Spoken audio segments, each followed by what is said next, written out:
Olá! Conversaremos nesse vídeo sobre a dependência da nicotina.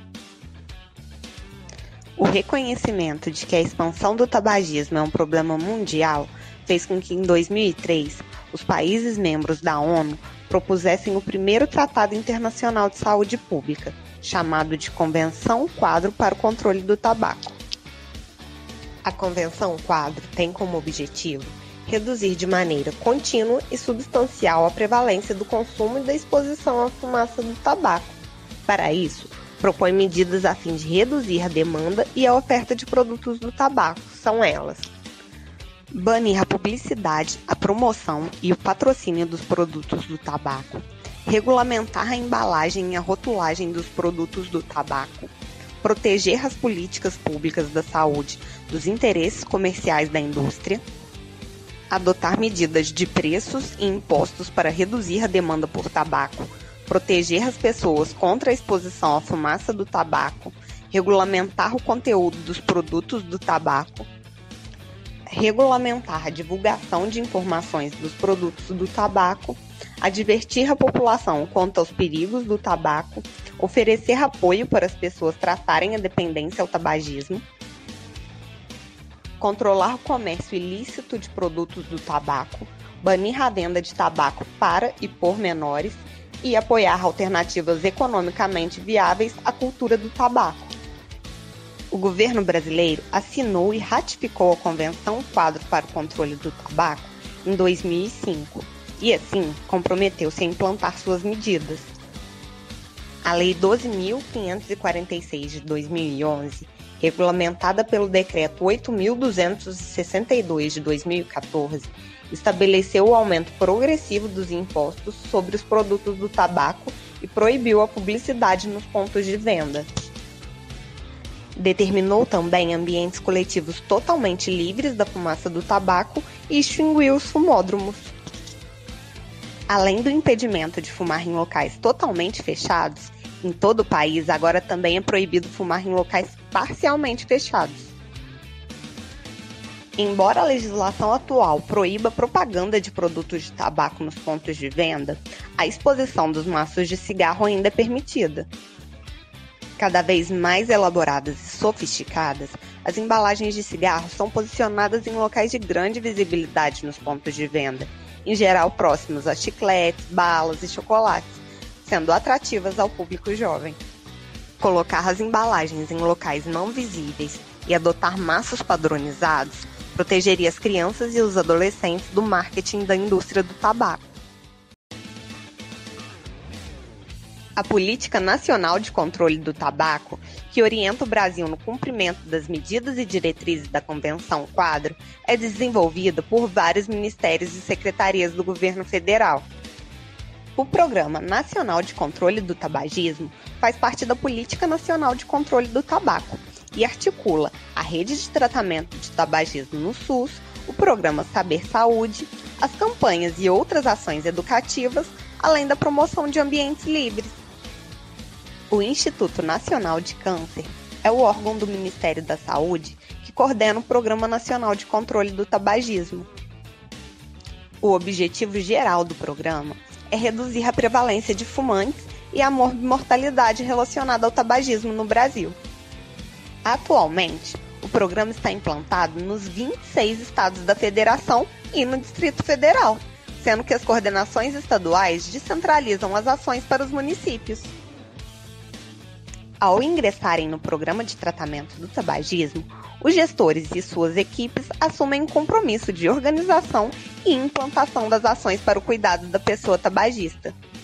São diretrizes para o cuidado das pessoas tabagistas: o reconhecimento do tabagismo como fator de risco para diversas doenças crônicas, a identificação e acolhimento das pessoas tabagistas em todos os pontos de atenção, a articulação de ações intersetoriais para a promoção da saúde, o estabelecimento de estratégias para apoio ao autocuidado das pessoas tabagistas e a formação profissional e a educação permanente dos profissionais de saúde para a prevenção do tabagismo, identificação e tratamento das pessoas tabagistas. O tratamento das pessoas tabagistas inclui avaliação clínica, abordagem mínima ou intensiva, individual ou em grupo e, se necessário, terapia medicamentosa. E a atenção às pessoas tabagistas deve ser realizada prioritariamente por nós, nos serviços de atenção básica. Há evidências de que o apoio ofertado aos tabagistas para a cessação do tabagismo pelos serviços de saúde no Brasil ainda é deficiente e insuficiente, apesar do elevado percentual de fumantes que desejam ou tentam parar de fumar. Dessa forma, o acesso ao tratamento para a cessação do tabagismo no Brasil tem sido ampliado nos últimos anos, abrangendo as equipes de atenção básica. A identificação, a abordagem e o tratamento da pessoa tabagista podem e devem ser realizados no seu território, melhorando a saúde e a qualidade de vida do usuário e contribuindo para o controle dos custos envolvidos no tratamento para a cessação do tabagismo no país. Como benefícios da interrupção do tabagismo, nós temos, por exemplo, reduz o risco de doenças crônicas, aumenta a expectativa de vida da pessoa, melhora da autoestima, do hálito, da coloração dos dentes e da vitalidade da pele, melhora do convívio social com pessoas não tabagistas e a redução dos danos ao meio ambiente. Para prevenir o tabagismo, a unidade de saúde pode realizar ações como informar seus usuários acerca dos malefícios do tabagismo, estabelecer parcerias intersetoriais para a divulgação dessas informações em escolas e parques ou outros espaços da comunidade. Os profissionais responsáveis pelo programa podem articular ações com os profissionais do NASP, que podem auxiliar no manejo de usuários com comorbidades psiquiátricas ou que estejam com dificuldades em relação à nutrição para frear o ganho de peso, por exemplo. Pode-se também acionar ferramentas e equipamentos de saúde, como a Academia da Saúde, inclusive realizando os grupos de acompanhamento nos polos, de modo a estimular as práticas coletivas e de exercício físico. O programa Saúde na Escola pode ser mais um espaço para os profissionais de saúde tratarem o tema tabagismo nas intervenções que realizam nas escolas. As crianças e os adolescentes são um grupo especialmente vulnerável para a iniciação do tabagismo e, por isso, prioritário para as ações de prevenção do uso de tabaco. No Brasil, mais de 70% das mortes são atribuídas a doenças crônicas não transmissíveis. E os principais fatores de risco preveníveis para o desenvolvimento das doenças crônicas não transmissíveis são o tabagismo, o consumo excessivo de bebidas alcoólicas, as dietas inadequadas e a inatividade física. Dentre esses, sobressai-se o tabagismo, que, ao contrário dos demais fatores de risco, relaciona-se não somente com as doenças cardiovasculares, o diabetes e as neoplasias, mas também com as doenças respiratórias crônicas, impactando significativamente no grupo das 4 principais doenças crônicas não transmissíveis na atualidade. Apesar da queda progressiva do seu uso, o tabaco ainda gera um alto custo social e econômico para o país, somando custos diretos de assistência e indiretos, por redução da produtividade com absenteísmo, aposentadoria por invalidez e morte prematura. A partir de dados de prevalência de 2008, o gasto calculado em saúde atribuído ao tabagismo foi de 20 bilhões, destes 15 bilhões para o sexo masculino. O tabaco foi responsável por 13% do total de mortes no Brasil, reduzindo a expectativa de vida do brasileiro fumante em 5 anos em relação ao não fumante. Pelas reconhecidas consequências do tabagismo para a saúde, o tratamento para a cessação do tabagismo deve ser valorizado e priorizado nas unidades básicas de saúde, tanto quanto os tratamentos para hipertensão ou diabetes. O tratamento para a cessação do tabagismo foi referido como padrão ouro de efetividade nos cuidados de saúde. Tendo em vista que o custo de implementação do programa, incluindo os dispositivos de capacitação profissional e a aquisição de medicamentos, é muito menos oneroso que o tratamento de doenças relacionadas ao tabaco. O tabagismo passivo consiste na inalação de fumaça de derivados do tabaco, como cigarro, cachimbo, charuto, narguile e outros produtos de fumaça, por indivíduos não fumantes que convivem com fumantes, especialmente em ambientes fechados, também descritos como exposição à poluição tabagística ambiental. A fumaça expelida contém, em média, 3 vezes mais nicotina, 3 vezes mais monóxido de carbono e até 50 vezes mais substâncias cancerígenas do que a fumaça inalada pelo próprio fumante após passar pelo filtro do cigarro. É importante frisar que estudos mostram que não há nível seguro de exposição ambiental para a fumaça do tabaco. Estima-se que 1/3 dos adultos no mundo estão expostos à poluição tabagística ambiental e que cerca de 40% de todas as crianças também estão. Estas, por terem a frequência respiratória mais elevada que o adulto, são mais vulneráveis aos efeitos da exposição, sendo que frequentemente já foram expostas a substâncias tóxicas do tabaco desde a vida intraútero. Presume-se que o tabagismo passivo seja responsável por aproximadamente 600 mil mortes prematuras por ano em todo o mundo, sendo 64% delas em mulheres e 31% em crianças.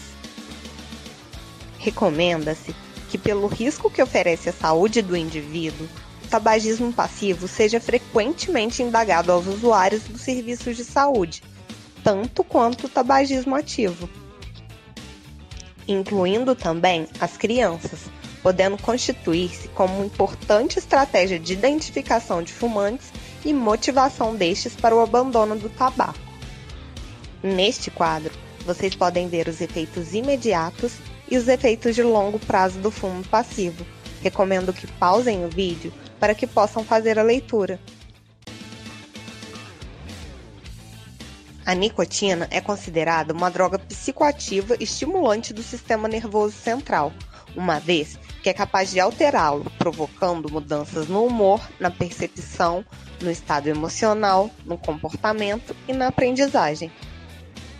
Para que a droga seja considerada de efeito psicoativo, é necessário haver evidências de que o comportamento para o seu uso seja reforçado pelo próprio efeito da substância, e essa situação se aplica ao cigarro. A nicotina provoca dependência, já que gera a necessidade compulsiva do uso dela, e o resultado disso é que o cigarro passa a ser controlador do comportamento do indivíduo. Podemos observar que os indivíduos fumam por diferentes razões. As principais são: estimulação, onde o fumar pode ser percebido como modulador de algumas funções fisiológicas, melhorando a atenção, a concentração e a energia pessoal. Ritual, já que estão envolvidos vários passos até que se acenda o cigarro. Prazer, pois a nicotina induz a liberação de substâncias endógenas que aumentam a sensação de bem-estar por meio da estimulação no cérebro dos circuitos neuroquímicos de recompensa. Redução de ansiedade e estresse, importante efeito resultante da ligação química da nicotina com seu receptor cerebral, com uma sensação momentânea de alívio dos sintomas de ansiedade e estresse. Hábito, aqui entendido como um condicionamento do fumar em determinadas situações ou circunstâncias, como após o almoço, por exemplo. E a dependência, relacionada à perda do controle, compulsão do uso e tolerância da nicotina. Ela pode ser classificada como dependência física farmacológica, dependência psicológica ou dependência social comportamental. A dependência física indica que o corpo se adaptou fisiologicamente ao consumo habitual da substância, surgindo sintomas quando o uso da droga termina ou é diminuído. As principais adaptações relacionadas à dependência física são os fenômenos de tolerância e síndrome de abstinência. Tolerância é o aumento gradativo da quantidade necessária da droga, no caso, a nicotina, a ser consumida pelo indivíduo para se alcançar os mesmos efeitos. Dessa forma, quanto maior a tolerância, maior a necessidade da substância, o que acaba por resultar em maior dependência física dela.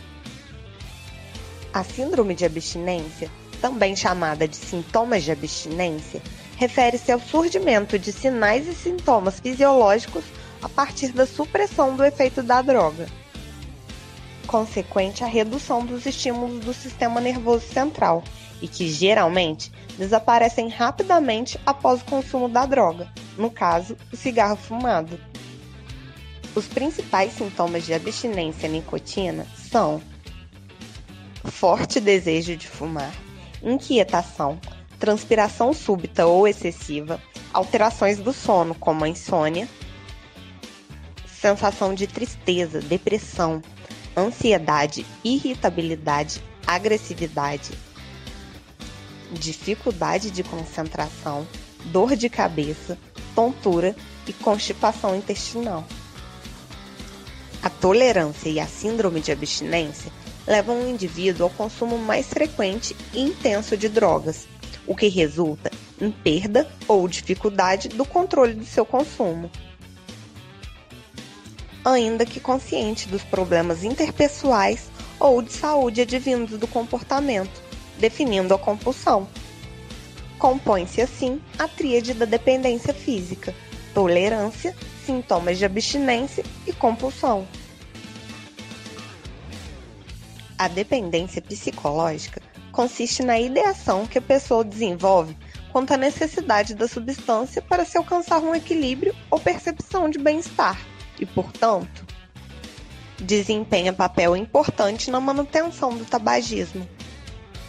O cigarro atua como um regulador de situações emocionais e o seu uso pode ser associado pelo fumante a um melhor desempenho de suas funções cognitivas, como a atenção, por exemplo, e, consequentemente, do seu rendimento. Em diversas circunstâncias, não existe necessidade orgânica de nicotina, porém, o fumante usa o cigarro pela expectativa de alcançar uma sensação prazerosa e, dessa forma, passar por situações adversas da vida de uma maneira menos sofrida. Esse tipo de dependência ocorre paralelamente à dependência física e pode ser difícil de ser percebida e tratada. O cigarro, frequentemente, é usado para a redução da ansiedade pelo fumante quando diante de uma situação de estresse. O fumo é ainda associado pela pessoa tabagista como um meio de alívio da sensação de vazio e tristeza e de busca por um companheiro em situações de solidão.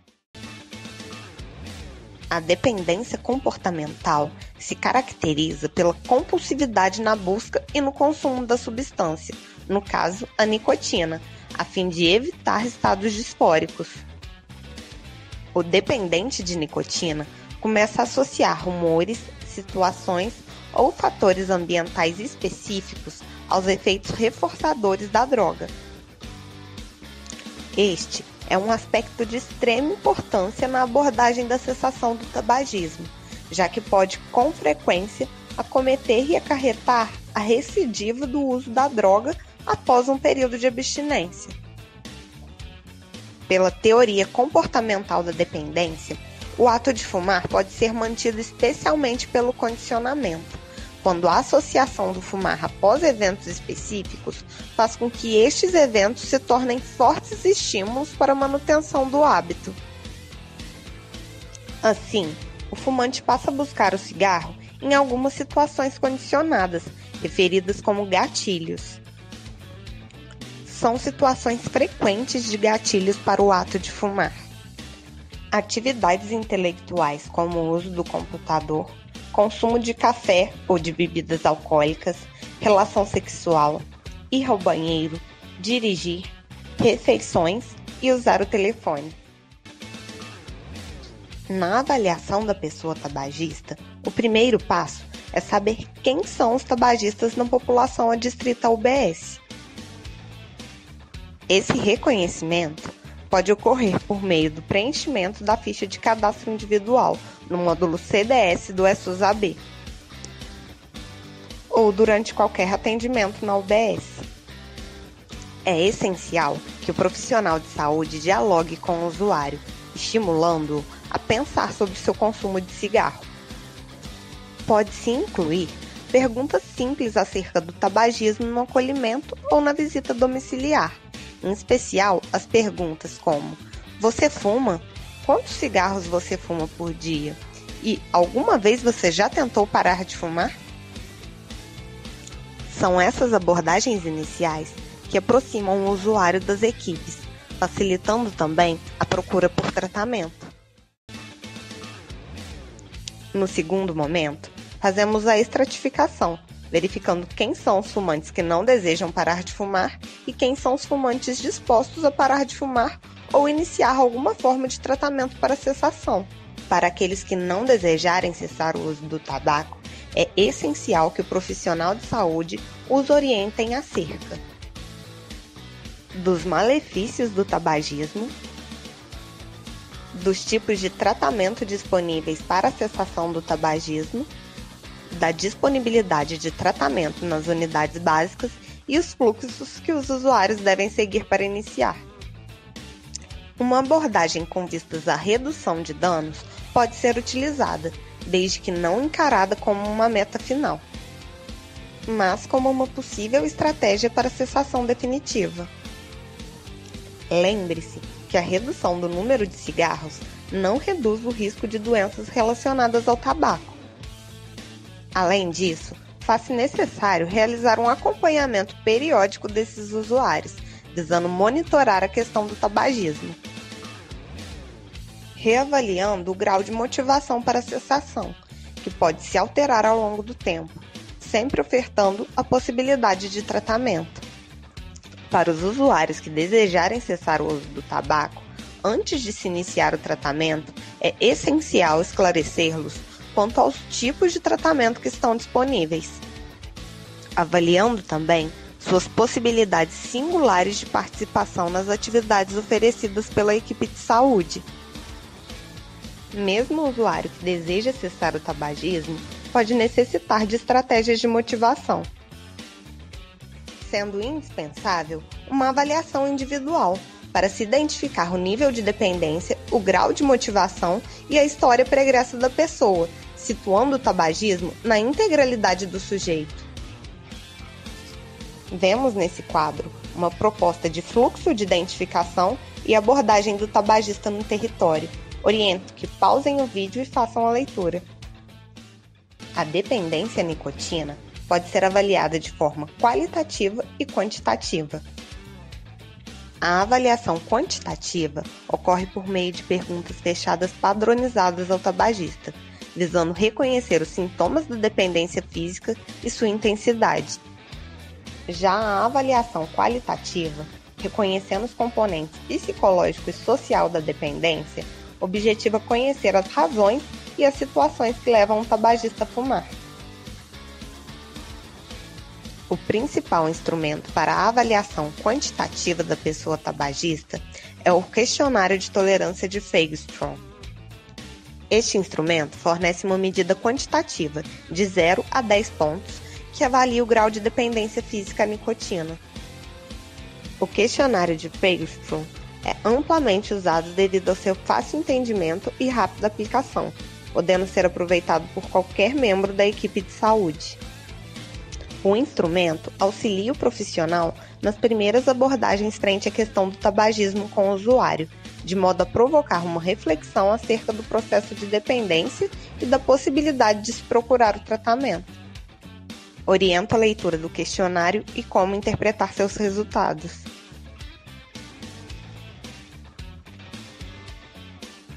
A avaliação qualitativa objetiva conhecer as razões e as situações que levam um tabagista a fumar, reconhecendo os componentes psicológico e social da dependência. A avaliação ajuda o fumante a tomar consciência das situações de risco do seu dia a dia e auxilia o profissional de saúde a identificar os principais pontos a serem trabalhados durante todo o processo da abordagem intensiva do fumante.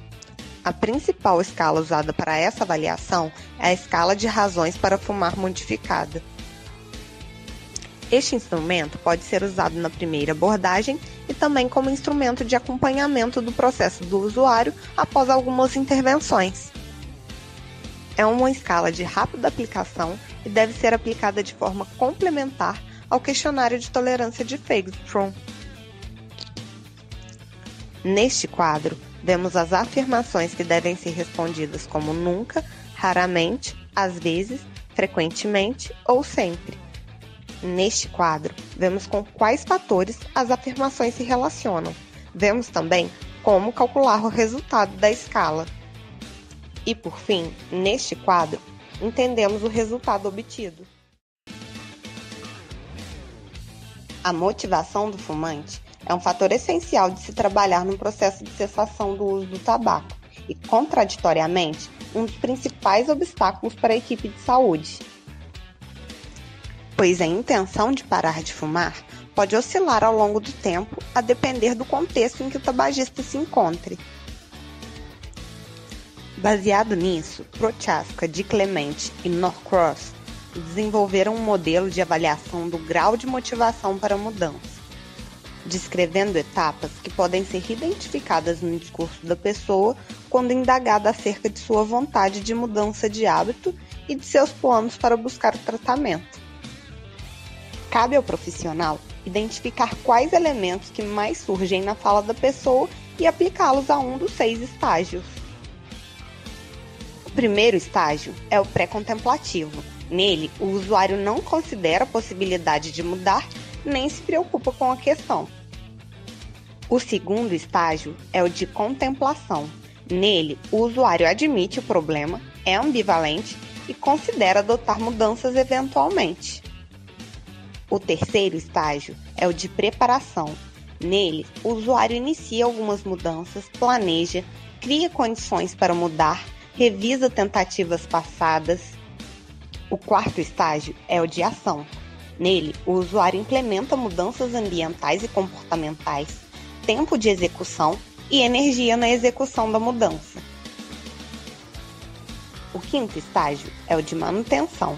Ele se caracteriza pelo processo de continuidade do trabalho iniciado com a ação para manter os ganhos e prevenir a recaída. E o sexto e último estágio é o da recaída. Ele se caracteriza pela falha na manutenção e recuperação do hábito ou comportamento anterior, com retorno a qualquer um dos estágios anteriores. A identificação de qual estágio motivacional o usuário se encontra é de extrema importância no momento de se elaborar estratégias para intervenções. As estratégias de abordagem, portanto, variam radicalmente a depender do estágio motivacional onde o indivíduo se encontra. No estágio de pré-contemplação, devemos levantar dúvidas, aumentando a percepção do usuário sobre os riscos e problemas do comportamento atual. No de contemplação, devemos inclinar a balança, trazendo as razões para a mudança e os riscos de não mudar, fortalecendo a autossuficiência do usuário para a mudança do comportamento atual.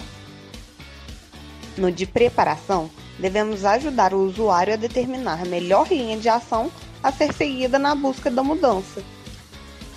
No de ação, devemos ajudar o usuário a dar passos rumo à mudança. No de manutenção, devemos ajudar o usuário a identificar e a utilizar estratégias de prevenção da recaída. Por fim, no de recaída, devemos ajudar o usuário a renovar os processos de contemplação, preparação e ação, sem que este fique imobilizado ou desmoralizado devido à recaída. As etapas da pré-contemplação e da recaída podem exigir um manejo menos demandante por parte do profissional de saúde. Na primeira, o usuário tabagista ainda apresenta resistência à ideia da cessação e se utiliza de mecanismos de defesa, como a negação, para evitar enxergar a situação que vive como um problema. Nesse momento, o mais importante é buscar o fortalecimento do vínculo da pessoa com a unidade de saúde e oferecer orientações acerca do tabagismo, sem ser insistente ou excessivamente afirmativo na abordagem. Já na etapa de recaída, o usuário pode estar bastante frágil, sendo necessário investir num acolhimento empático frente ao momento, valorizando o esforço da pessoa e evitando julgamento ou cobranças que possam resultar em um afastamento da pessoa do serviço.